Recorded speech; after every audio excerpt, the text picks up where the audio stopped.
Niall Horan. Welcome to the Graham Norton Show.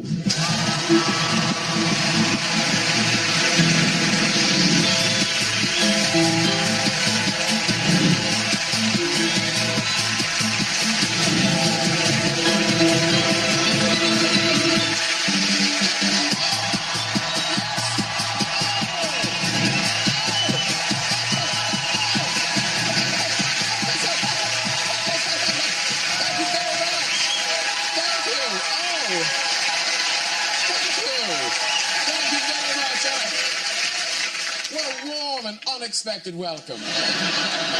Hello. We've got a great lineup tonight. I tell you, that sofa is going to be hotter than a Samsung Galaxy phone. It really is. But we start, ladies and gentlemen, of course, with sad showbiz news. Will Young has quit Strictly. Even sadder news, Ed Balls hasn't. Here's Ed Balls doing his dance this week as the Mask. Yeah, somebody stop him. Seriously, somebody stop him. Poor Ed. I mean, it's awful, isn't it? You've got to think, who is voting to keep him in, knowing he's going to be humiliated week after week?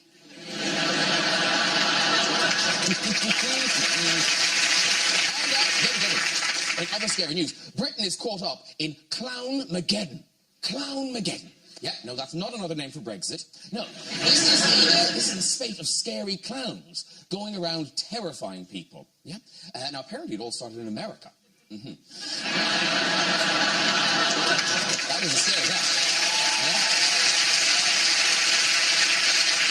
Less than a month to the American election, and Donald Trump is in trouble for his rude comments about women. He was heard saying he likes to have a tic-tac on hand in case he gets to kiss a beautiful lady. Because that's right, Donald. Yeah, it's your breath that's the problem. Oh, now I will. Yeah. Trump said the comments were locker room banter.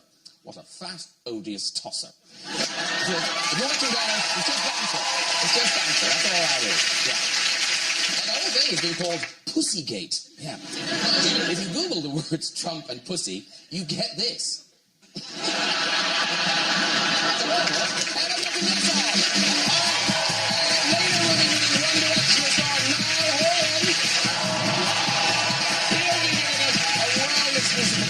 Solo single. But first, what a treat to welcome back one of Ireland's funniest actors. He's our bridesmaids. This is Sporty and the award-winning Moon Boy. It's Chris O'Dowd, everybody!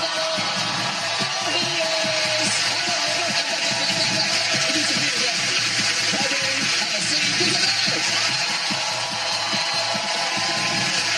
He's the Oscar-nominated star of the Hurt Locker, American Hustle, and the blockbusting Avengers movies. I'm all a quimmer. It's Jeremy Renner!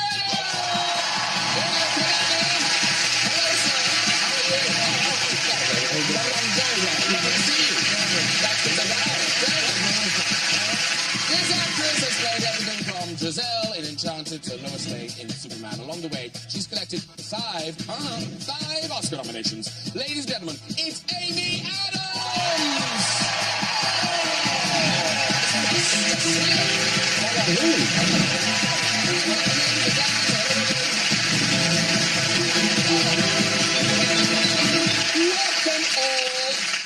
Chris, you could shove up a little. Sure. Yeah, go on. Yeah. Pretend to like each other. Oh, go on. It's your business. It's your business. I must say, I was very impressed. We've never had this before. When Chris O'Dowd came out, somebody waved a full Irish flag. What? Wow. I'm so sorry. No stars and stripes. I mean, it's just rude. It's just rude. Is that for Chris or for Niall Horan? Oh, it's for Chris. Oh, for Chris. Actually, it is exciting, of course, because we are having a One Direction on later. I know. Are you all fans of the One Direction? Very much so. Good. Good. And I know, what's weird is because obviously he's in a very successful band, but quite a musical couch. Because Amy, obviously we know you can sing because of Enchanted. Yeah. But now in school, you weren't in a band. I wasn't in a band, but I dated a guy in band. Oh, hello. Yeah, and he played guitar. I thought he was very talented because I didn't know anything about Led Zeppelin, and I thought he wrote Stairway to Heaven. Is that because he told you he did? I think he thought it would get him further. It didn't work? We don't need to talk about it. That's okay. Was it a Stairway to Heaven? You were in a band. Yeah, back in the day I was. Yes. Yeah, what was the name of your band? Well, Hot Ice. Oh, yeah. That's my favorite kind of ice. close your eyes and imagine what the band Hot Ice might look like. Okay? Did you come up with this? Oh, that's a full sexy mullet there. Yes. Yeah. You know, it was terrible. Was he the drummer? No, I was a drummer. Oh, you were the drummer? I was a drummer, yeah. What was he? He played guitar. Oh, okay. Was he the singer? He was a singer. Okay, correct. Yeah. By the way, we all learned how to play the instruments. Nobody knew how to play anything, so we just started. Okay, you're gonna be the drummer. I'm like, okay, I'll get some sticks and start banging on shit. And then we started a band. Look, I mean, ultimately, the best thing about this band is that we broke up. We was out of jail, and we didn't do anything bad. Except play bad music, you know. But Mr. Dad, you were in a band as well. Very much so. Why are you looking at me like that? I don't know, I think you're interested in music. I was in a band as a teenager called the Basket Weavers. We were a quartet, but only one of us could play an instrument. And that guy only knew songs by, and I guess this places us in a time, he only knew songs by the Crash Test Dummies. And sadly, we fell apart because he got shingles. Now, Chris also has another connection to music. And you guys may not get this, but you probably get sent this a lot. It's, you know, the way on websites and things, you get those things at the bottom where it kind of, you know, 20 child actors, you won't believe what they look like now. Oh, Jesus. Yeah. So this is one called 20 Photos That Will Shock You. It's a list of celebs ruined by drugs. Okay? Celebs ruined by drugs. This is number 12.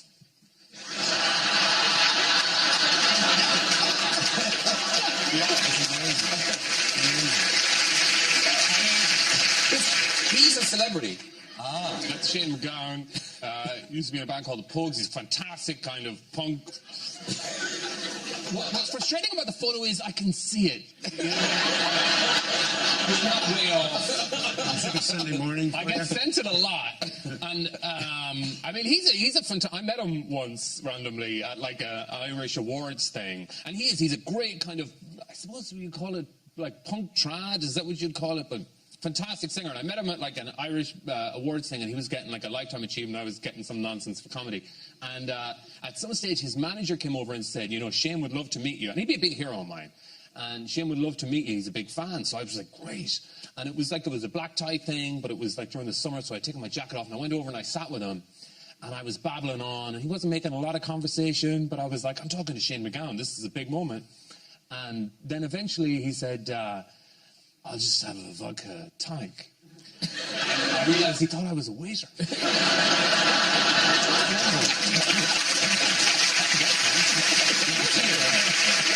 Right, ladies and gentlemen, three great films tonight.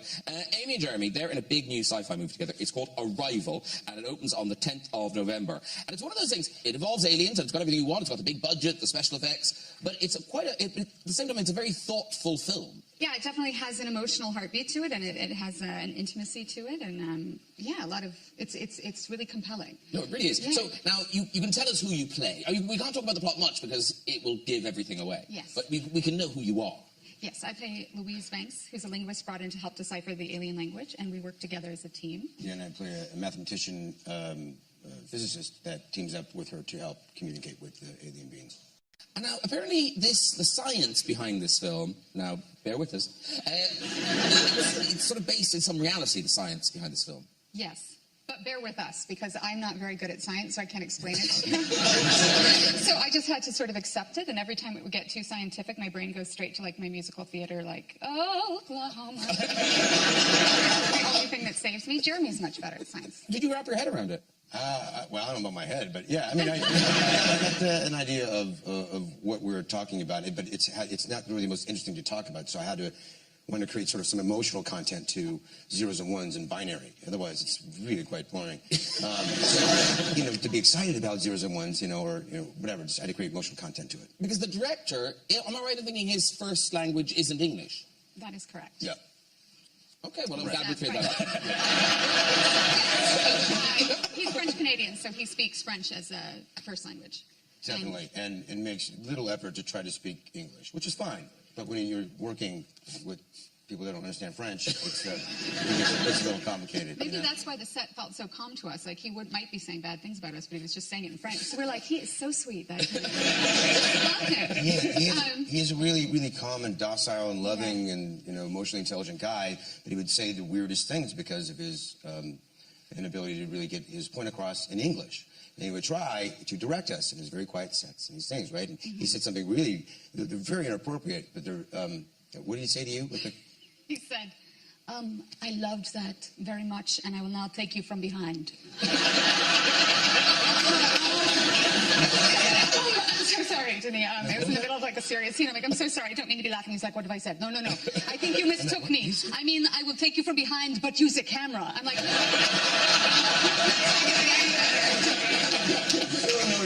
Luckily, Amy, I'm going to come very close here and then fuck us. He says fuck us instead of fuck us. Fuck us. Fuck us. Talking about it, like Jeremy, and then I'm going to come over here and take the camera and come on your face. I'm like, yo, man, you don't get to say that to me. Let's see a clip from Arrival. This is the two of you kind of trying to communicate with the aliens. Yes.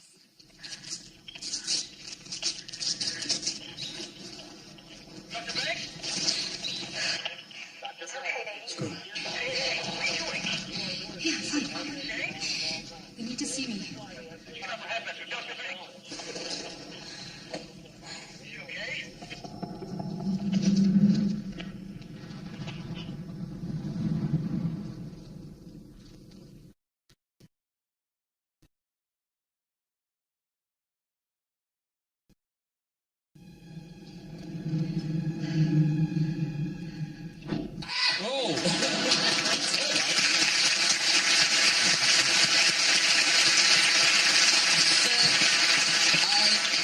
Talking, Jeremy, about you were not a fan of being in those suits.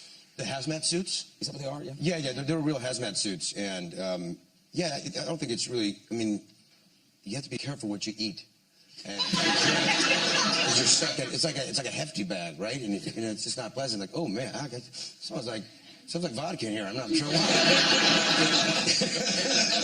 And Indian food, strangely.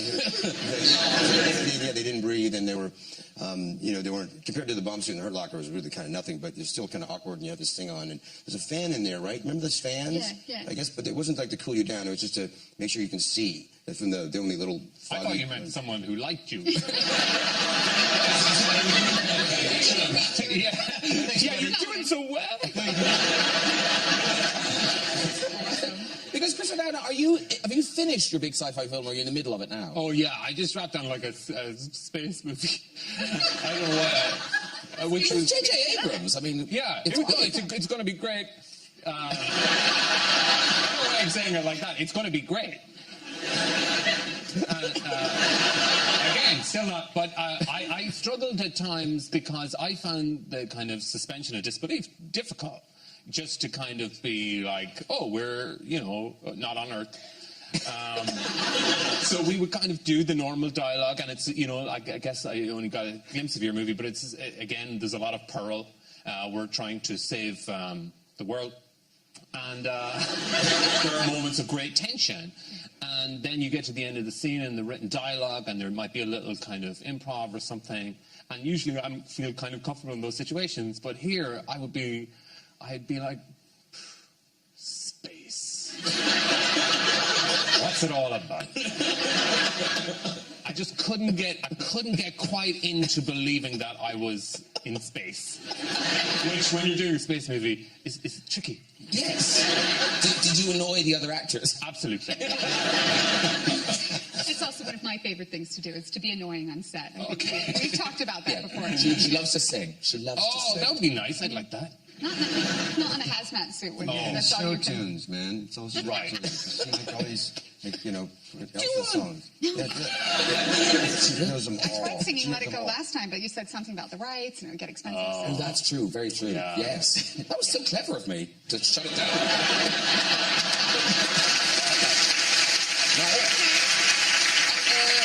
Very quickly, Amy, we've heard the rumour. Enchanted 2, is that really happening? Yeah, they're starting to develop Enchanted too. It's called Disenchanted, and that's for real. And yeah, they've got a director attached, and they're writing a script. And you're in it, right? I'm hoping. It doesn't open at your funeral or something. No, I hope not. Not unless, I don't know. I can't. I'm not going to let anybody else play Giselle. No. No. And then will your daughter be geeked that you're going back to Giselle? No, she won't. Yeah, she doesn't care. She's so cool. I'm mama to her. Like, she doesn't think of me as an actress at all. Like, she makes fun of me for it. Like, when I FaceTime her, she's like, "Oh my God, it's Amy Adams!" And I'm like, she's 6, by the way. By the way, she's got such a cool attitude. She's like, sometimes you're not your mom. You're like, oh, that's just the chick that cleans my room and cooks me. It's true.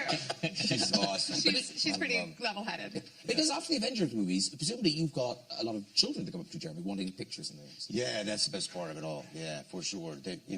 Before the Avengers, the kids would run away from me.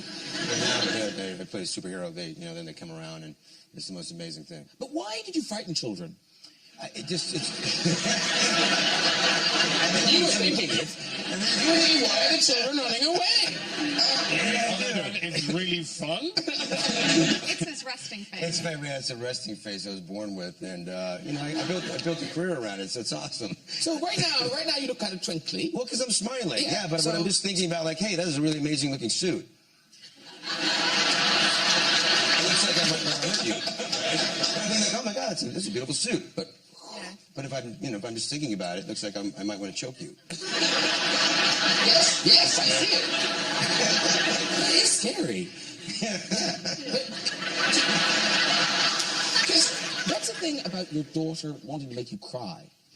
Oh, we were talking about what I do for a living, and I was explaining how I try to I just make believe, like she does when she plays. And she's like, "Can you make yourself laugh?" And I said, "Yeah." She goes, "Can you make yourself cry?" And I said, "Yeah." And she goes, "Do it."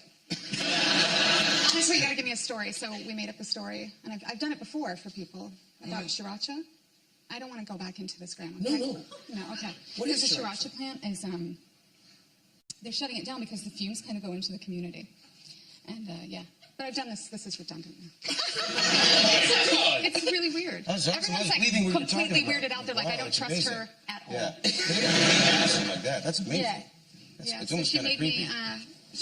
It is, It's right? amazing. You should be an actress. I know. Yeah. You can do that. Yeah. Why don't you, Chris or Dad, you can make yourself cry as well. Yeah, do it. Cry. Cue now. Go. There's this sriracha plant.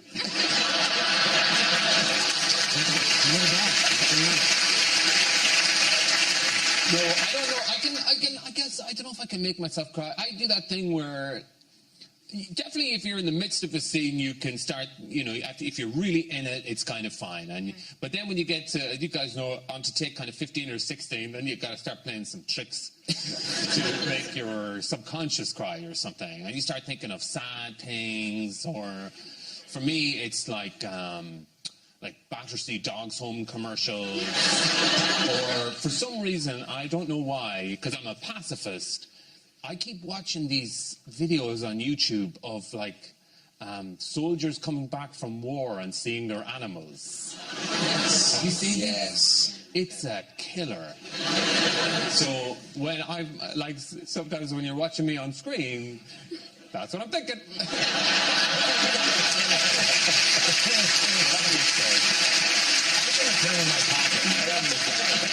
It wouldn't fit, but I just want to put it in my pocket. In your fan, in your hazmat. In my helmet. Yes. You can see in there. Yeah. I also eat curry. Yeah. Chris and Dad is a movie. It's called Mascots. And it's on Netflix now, and it's the latest faux documentary by Christopher Guest, who made Spinal Tap, Best in Show, and all those things. So before we talk about it, let's see a clip, because it kind of explains the mascot you play. Super. Yeah. My name is Tommy, also known as the Fist. I'm the official mascot of the Blue Lake Mallards. A lot of people say I'm the bad boy of sports and soccer. And to be fair, I am currently serving 6 temporary suspensions from different stadiums for some physical incidents that took place between myself and some opposing players and team mascots. I'm also currently serving a lifetime ban from the Calgary Cavaliers for a sexual incident between myself and their team owner's wife.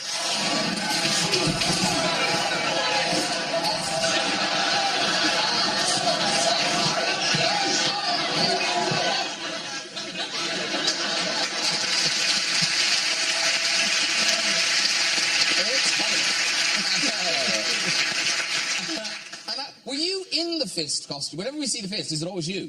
Yeah, pretty much. I got kind of comfortable in there, just being on my own, just really thinking about stuff.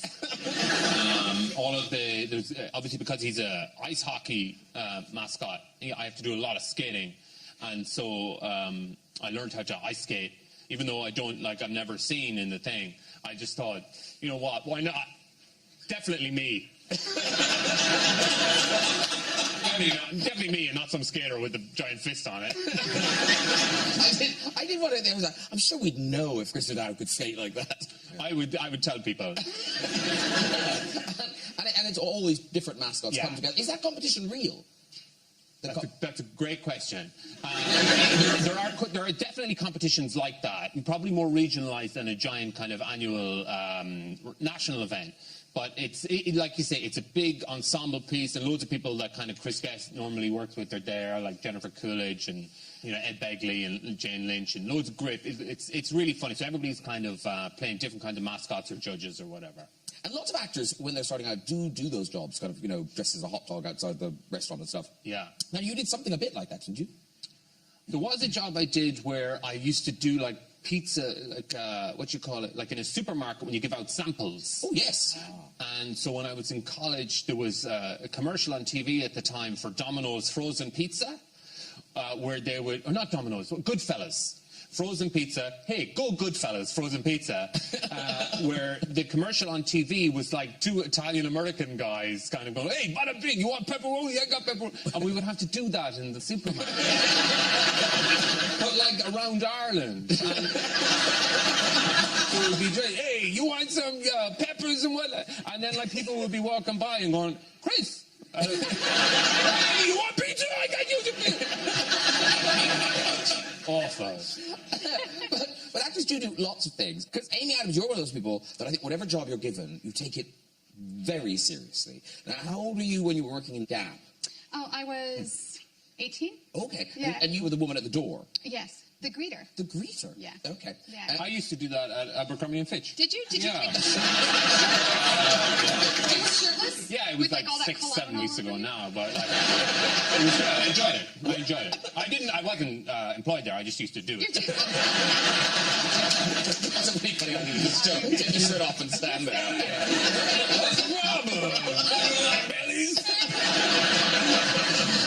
Sorry. But you were the best greeter ever. I mean, I did my job. I showed up. I believe in doing things 110%. So yeah. Yeah. Yeah. That's a lot of percent. It is. You would tell them everything that was in the store, essentially. Essentially, yeah. You greet them and you tell them a lot, and I don't know. I don't know why they kept me up there. I chased more people away than kept them there, but I would get so bored I would think of new things to say, like, hey, check out our polo shirts. They have 2 buttons and new colors. Sandy taupe, and they're like running away, I think you had a celebrity client once. Whitney Houston. What? Yeah. Scared her right into the dressing room, and she asked for anybody but me. I did. Somebody dared me to do it, and I was like, oh, okay. Because, I'll take just about any dare I'm given. Do you think that she went to the till and she's like, I have nothing?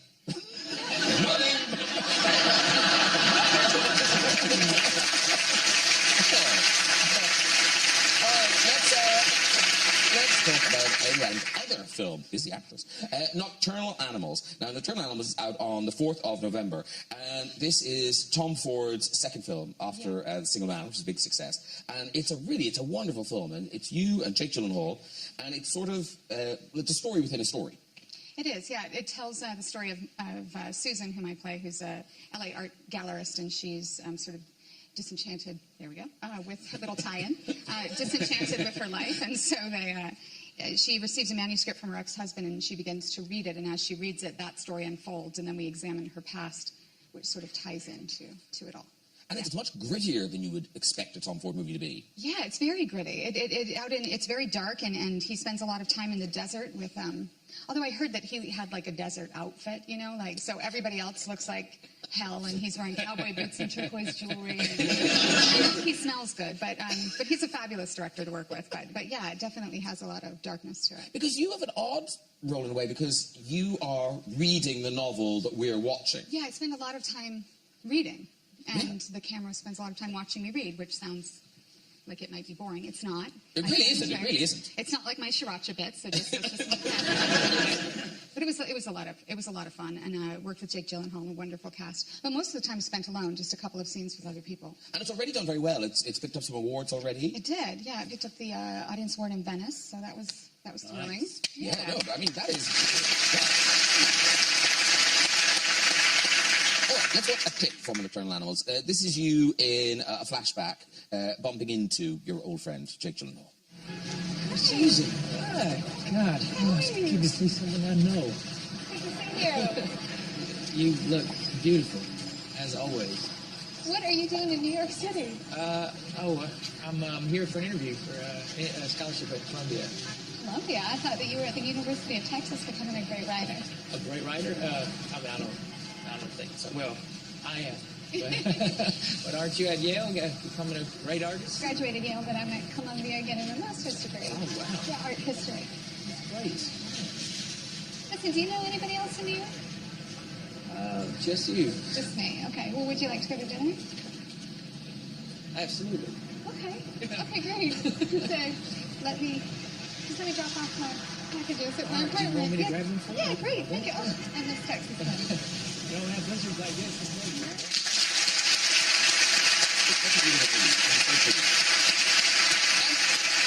Right, it is time to meet our musical guest tonight. He's a member of the biggest boy band in the world, and now he's broken records with the release of his first solo single, This Town. Please welcome Niall Horan!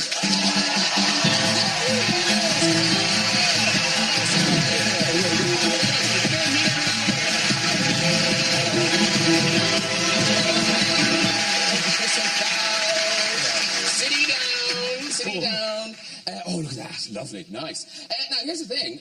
I would introduce you, but I think you've met Amy before. Yes. Myself and Amy did, she did it and we were there. SNL, Saturday Night Live in New York. Yes. She was the host of it. We were there. There we are. You were very sweet. You got to hold my feet. I don't know how fortunate that is. Your band member on the other end, Zane, forgive me if I get it wrong, he was quivering because my upper body apparently was too heavy for him. I highly doubt that. He really was by the end because we took so many takes. You know, I think it was a bit heavy for him. I think he's used to lighter girls. Now, the last One Direction concert, that was about a year ago, wasn't it? Yeah, around this So, time, I reckon that's kind of a year off. Yeah. So that's a lot of Judge Rinder. What are you what are you doing? I'm definitely not watching Judge Rinder anyway. At the start of the year, the plan was to go backpacking. Lovely. So I did it. So me and two of my cousins we met. One of my cousins was living in Melbourne in Australia. And he was actually moving back home. So we just said, right, we'll meet in Australia and then we'll work our way back across. So we went up through, went to Bali first, pissed rain for 4 days, no good. Nearly got my wallet robbed by a monkey, so that wasn't great. Then went up to Philippines, did a couple of islands in the Philippines, went across to Vietnam, Cambodia, did all the temples and stuff. It sounds amazing. Now, is this the trip where you had a very strict budget? Yeah, well, yeah, we just wanted to do it properly because all my friends got to do it, but I was travelling the world in a different way. Yeah. So I just thought, it's only fair I get to do it. So you were staying in youth hostels and things? Yeah. Now, were your cousins really Well, not pissed really off? hostels, Because your cousins must be thinking, he's a multi-millionaire, and I'm sleeping in a bunk. Yeah, they probably were, but they would never say it to me. No, we just thought, it wasn't really hostels. We went to the hostels when we were going drinking, because they're always good crack. Of course. But you'd be surprised what 20 quid gets you. I don't want to know. It's good you were travelling when you did. Yeah. That's pretty cool, though. I mean, fair play. Putting a budget on yourself when you're a thing. That's pretty good. Did you not break it sometimes? Did you not kind of think... Oh, yeah, after about a month, we got to Hanoi in Vietnam. And you bought the sissy. I own Hanoi now. Yeah, I cracked. I just love the place. I just love it. Yeah, we were just like, well, we'll just get a hotel. A nice one this time. Okay, so you own a hotel in Hanoi. Yeah. Okay. It's like Monopoly. Yeah. annoy bored. And because obviously when it ends, when you go on the break, it must be lovely. You just go, oh, thank God for that. But have you started to miss the others yet? Is it weird now being back in music without them? Yeah, of course. I suppose until recently, I haven't kind of noticed as much in the sense as I've just been in the studio, and we always kind of, when we were writing, we'd always like go off into different groups and kind of, do our own kind of writing and then bring it all back to when everyone was recording. But recently I've kind of noticed that, okay, this is it now. I have this song, I'm writing an album for me, and I'm probably going to tour it on my own. So, yeah, this is my first performance, this one here. So, Yeah. We're looking forward to it. And do you get back to Ireland much? Do you cause a huge sensation when you go back? Is it Mullingar? Yeah, Mullingar, yeah. Yeah. I go home like a couple of times a year. It gets, my dad still lives in the same spot, so it gets kind of hectic around the house. Do girls have holes in the garden and things? Yeah, I remember, yeah. I remember Robbie Williams once said something to me. He was like, my mum closed the curtains in '92 and never opened them again. I get it. So yeah, but yeah, like it's good. I get to go home and go see the lads and stuff like that, and see the family, and I like that side of it.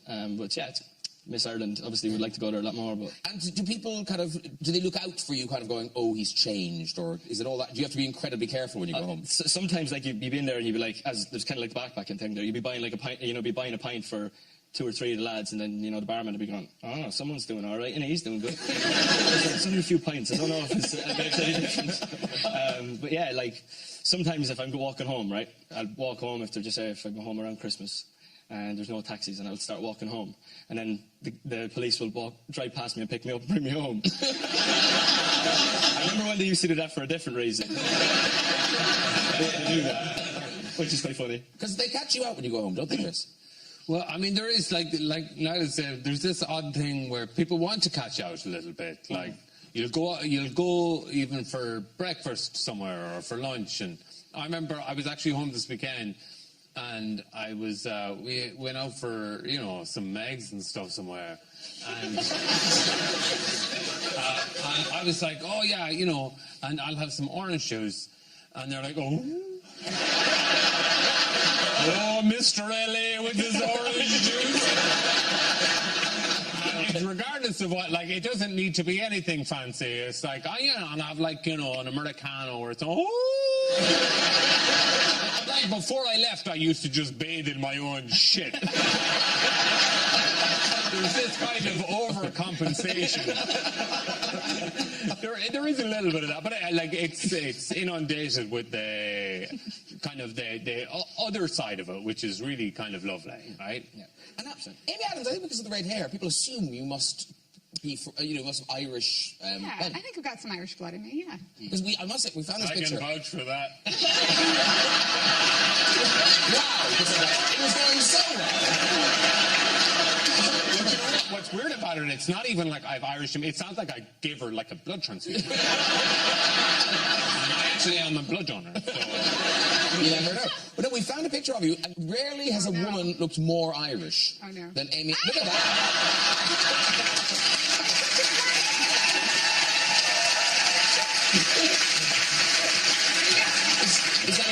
Is that in your caravan? 3 sisters. That's my 3 sisters right there.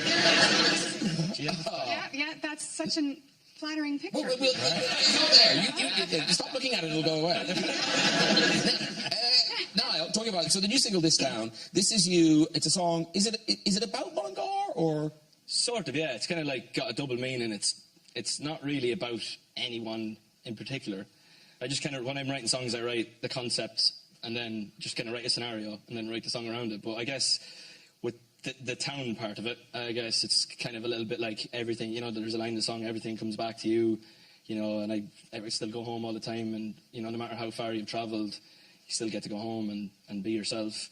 And then it's obviously got that female aspect of it too. Now, every girl in Mullingar must be thinking, he's talking about me. Loads of texts saying, like, from people, like, from school saying, everyone wants to know who it's about. It's not about anyone. So, on national television. Well, your first performance awaits. The guitar's over there if you want to go over and get ready.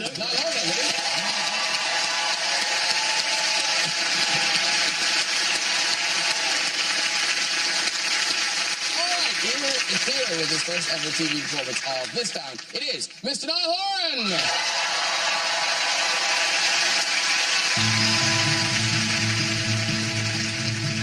Waking up to kiss you, nobody's there. Smell of your perfume still stuck in the air. It's hard. Yesterday I thought I saw your shadow running around. It's funny how things never change in this old town. So far from the stars. And I wanna tell you everything, words I never got to see the first time around. And I remember everything from when we were the children playing in this fairground. Shall I stay with you now? As if the whole world was watching, I'd still dance for you. Drive highways and byways to be there with you. Over and over, the only truth. Everything comes back to you.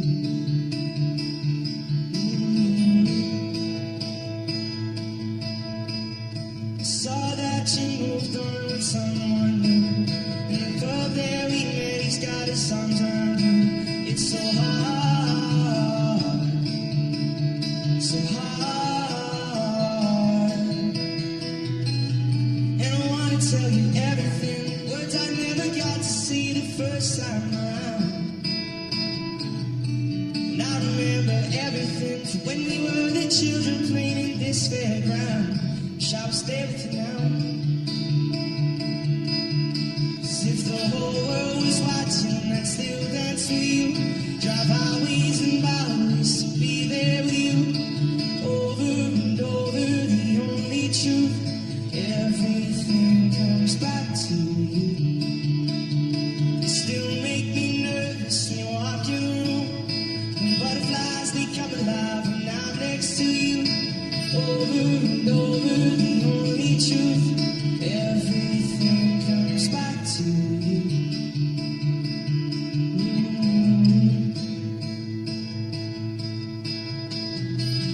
I know that it's wrong, that I can't move on, but there's something about you. 'Cause if the whole world was watching, I'd still dance with you. Drive highways and byways to be there with you. Over and over, the only truth. Everything comes back to you. You still make me nervous when you walk in the room. When butterflies, they come alive when I'm next to you. Over and over, the only truth. Everything comes back to you.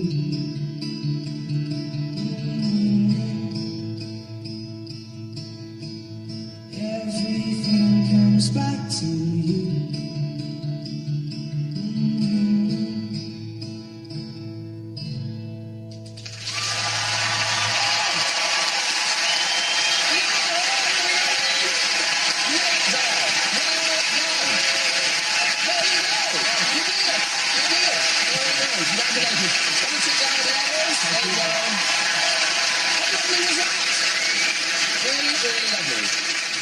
Gorgeous.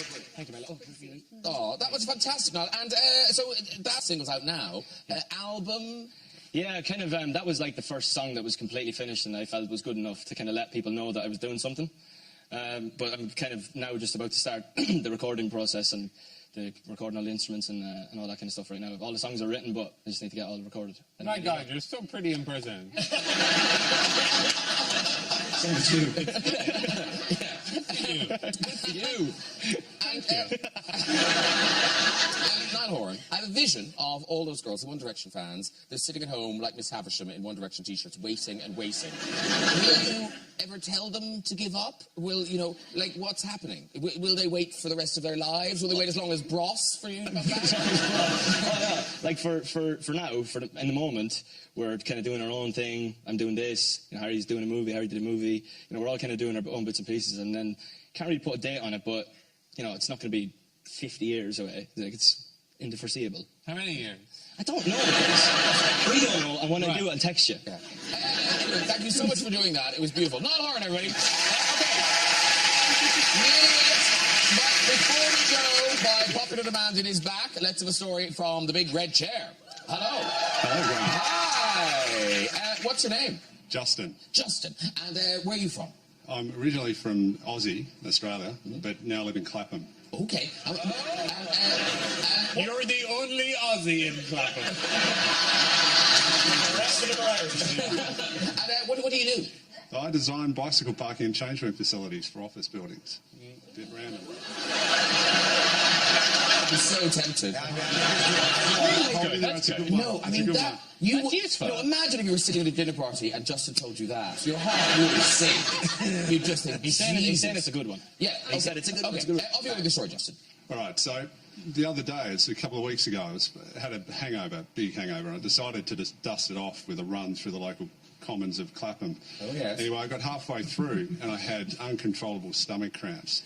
And without a toilet in sight, I thought, no, there's a bit of density over there. I'm going to head in there and do my business. So anyway, I'm there and I'm just finishing up, and next thing I see this movement to my right, and there's a lady walking along with her 2 dogs, and they're off the leash. Anyway, one of them starts, I pull up my pants, and next thing this pit bull starts coming towards me. No, I can't listen to the end of this.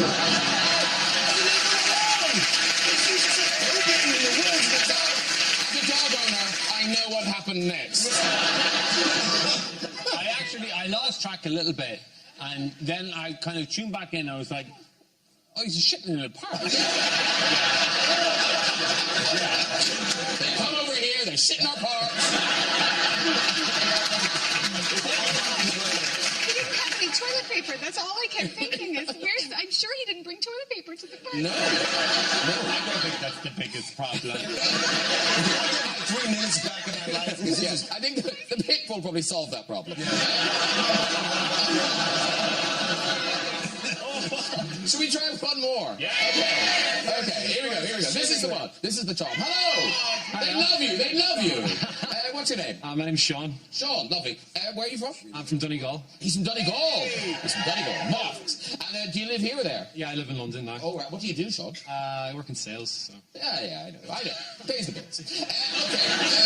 Off you go with the story, Sean. So a few years ago, I was at a wedding, and the ceremony happened. It was lovely, and then we went to the reception. And at the reception, everybody started doing speeches, and then the groom stood up and said to everyone, "We're going to play a game." So he asked everyone to stand up. So everyone stood up. Everybody was kind of giggling. And then he asked everyone to flip over their plate. And if there's a red dot at the bottom of their plate, please stay standing. So everyone did it, and it kind of filtered out. And then there was 8 guys left standing. And he said, "Ladies and gentlemen, can you all please look at the 8 gentlemen left standing? They have slept with my wife since we've been engaged. I am now going for an annulment." And he walked straight out of the room.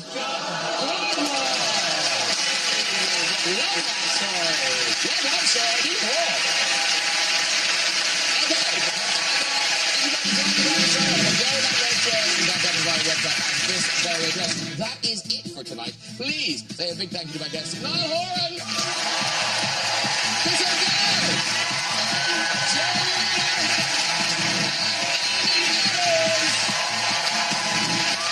Join me next week with music from the mighty Kings of Leon, the hilarious Catherine Tate, the brilliant Jude Law, the beautiful Colby Smulders, and the Hollywood legend that is Mr. Tom Cruise. I'll see you then. Good night, everybody. Bye-bye.